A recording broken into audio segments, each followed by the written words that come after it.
सब प्रकार से सबका प्रेम पूर्वक भली भांति आदर सत्कार कर लेने पर राजा दशरथ जी के हृदय में पूर्ण उत्साह आनंद भर गया।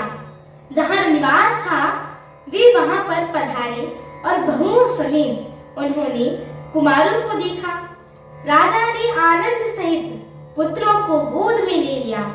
उस समय राजा को जितना सुख हुआ था ना, उससे कौन बखान कर सकता है। फिर पुत्र वधुओं को प्रेम सहित गोदी में बैठाकर बार बार हृदय में हर्षित होकर उन्होंने उनका दुलार लाड़ चाव किया। यह समारोह देखकर रनिवास प्रसन्न हो गया। सबके हृदय में आनंद ही आनंद निवास करने लग गया। तब राजा ने जिस तरह विवाह हुआ था वह सब कह सुनाया। उसे सुनकर सब किसी को अत्यंत ही हर्ष होता जा रहा है। राजा जनक के गुण शील महत्व प्रीति रीति और सुहावनी संपत्ति का वर्णन राजा ने भाट की तरह बहुत अनेकों प्रकार से किया। जनक जी की करनी सुनकर सब रानियां अत्यंत ही प्रसन्न हुई।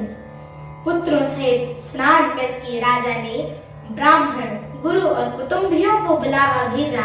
अनेकों प्रकार से भोजन करवाया। ये सब करते करते 5 घड़ी रात बीत गई। सुंदर स्त्रियां मंगल गान कर रही हैं। वह रात्रि सुख की मूल और मनोहारिणी हो गई है। सबने आचमन करके पान खाए और फूलों की माला सुगंधित द्रव्य आदि के विभूषित होकर सब शोभा को छा गए। प्रभु श्री रामचंद्र जी ने देखकर और आज्ञा पाकर सब सिर नवाकर अपने अपने घर को चले।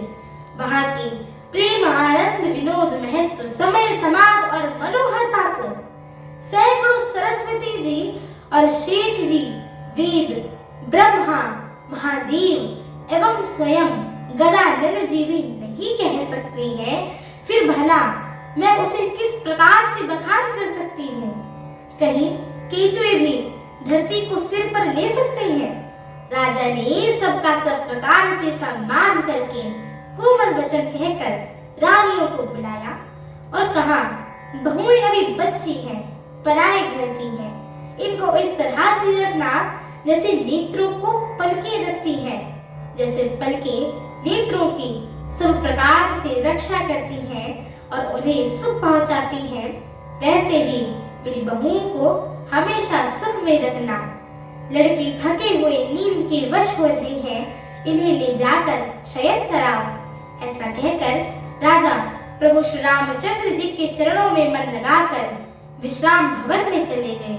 हमारी आगे की श्री राम कथा को सुनने के लिए हमारे चैनल को लाइक शेयर सब्सक्राइब और कमेंट अवश्य करें। एवं मेरी आप सभी भक्तगणों से एक छोटी सी विनती है कि कृपया आप सभी हमारे श्री रामचरितमानस जी के इस पाठ को पूरा सुना करें, क्योंकि स्वयं पूज्यपाद श्रीमद् गोस्वामी तुलसीदास जी कहते हैं कि इस रामचरितमानस की कथा को जो भी व्यक्ति नर नारी मनुष्य जीव जंतु पशु पक्षी सुनते हैं, गाते हैं, कहते हैं, श्रवण करते हैं, उनके जन्म जन्मांतर के सारे पाप नष्ट हो जाते हैं।